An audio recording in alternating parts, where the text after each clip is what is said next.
In 2018, the Lamborghini Aventador LP770 achieved the top speed record ever recorded at Nürburgring.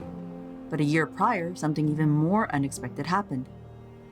The world saw a record it never saw before.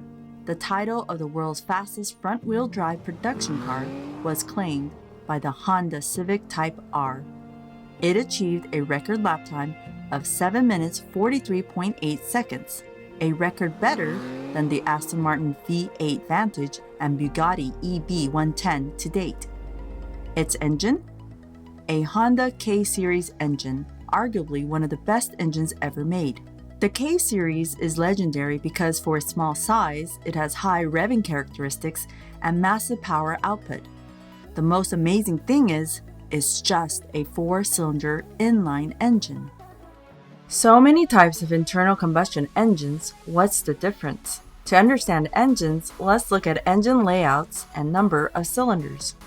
Today we'll look at some of the most common ones, including inline engines, V engines, W engines, flat engines, boxers, and rotaries. The most common engine configuration is the inline layout. Inline engine is also called straight engine or I engine. That's because the cylinders are arranged straight in one row, all standing vertically or at a slight incline. The inline layout is mechanically simple. The shape allows inline engines to have even or odd number of cylinders. An I engine is cheaper to build, produces better efficiency rates, and is easier to maintain. That's why most compact economy and mid-size sedans have an I engine. Let's contrast the inline engine to a V engine. A V engine prioritizes space and power. It has 2 rows of cylinders, and the cylinders and pistons are slanted and pointing away from each other. See the V formation here? That's how it got its name. The advantage of having 2 rows of cylinders rather than one straight row is that a V engine is generally shorter, more compact, and takes up less room under your hood than an inline engine. Another advantage is that V engine can generate more torque at lower speeds since there are 2 pistons on each side and generally has greater engine displacement. The V engine is mechanically more complicated than inlines and therefore more costly to make. Then there's a W engine. The W engine is wider than a V engine, but that's not why it's called W engine. It got its name because the original W engine used 3 cylinder blocks that formed the W shape when connected to one crankshaft. It kind of looks like a V engine with an inline engine combined. W engines are usually in high performance or heavy duty cars. This engine offers phenomenal power in a compact package. It allows car makers to pair the powerful engine with an all-wheel drive transmission. Examples of cars with W engine include Bentley Continental GT with their W12 engine and the Bugatti Veyron with its W16. W engines are less efficient than V engines. They're also quite complex and expensive to make. Now that we covered wide, let's talk about the flat engine. It's also called H engine because the cylinders lie horizontally opposed. Cars with flat engine include Subaru, Porsche, and Ferrari. The type of flat engine is the boxer engine. It's called boxer because the pistons look like they're punching. Acceleration is smoother in boxer engines than in V engine or inline engines. That's because the pistons reciprocate horizontally, not vertically. So they cancel each other's power out. There's less vibration and therefore smoother acceleration.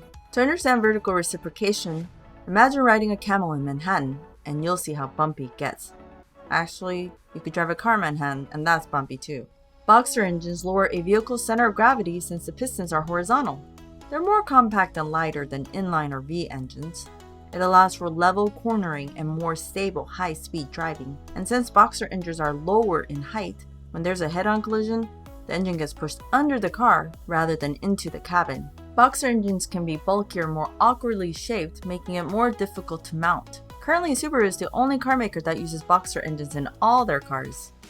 And then there's the rotary engine. It's simpler with less moving parts, just crankshaft and rotor and no pistons. So it's lighter, more compact than other configurations of the same size and weight. Rotaries can generate more considerable power. It produces more horsepower per gallon of gas. Theoretically, that would be equivalent to a 6-liter Corvette LS2 producing 1068 horsepower. Rotaries can rev to Mars and back and still have power.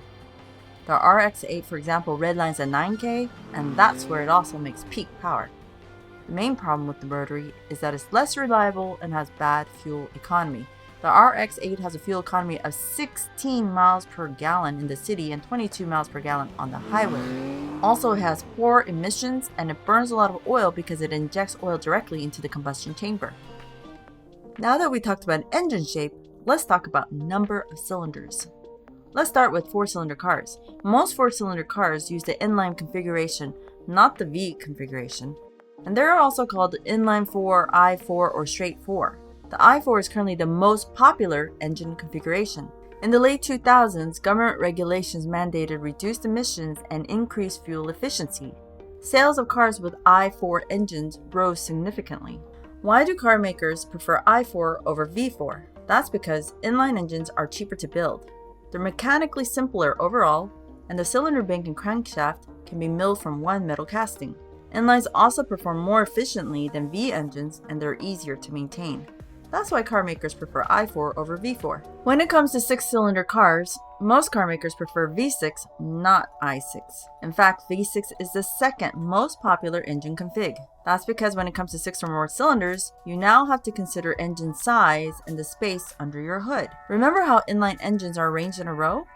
Well, that means i6 is longer and takes up more space than a v6 engine. Since v6 is smaller, it takes up less interior and exterior space in a car and is easier to mount. It also has a better center of gravity and far less vibration, so it runs smoother and is ideal for front-wheel drive cars. The disadvantage of a V6 is that it's harder to service than an i6. So are there any i6 engine cars? BMW M4 and Toyota Supra have the i6 config for its increased power output, reliability, and smoothness. So which is better, i4 or v6?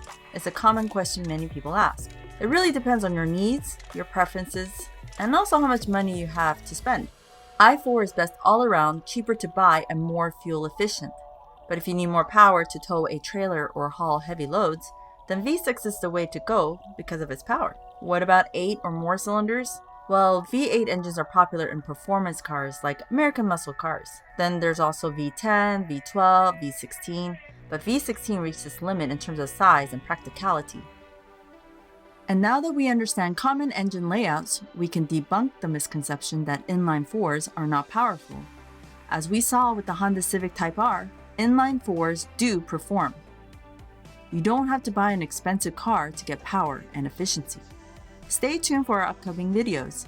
We'll be covering more engine technologies. If you enjoyed this video, please share it and subscribe, and don't forget to turn on the notification. Thank you.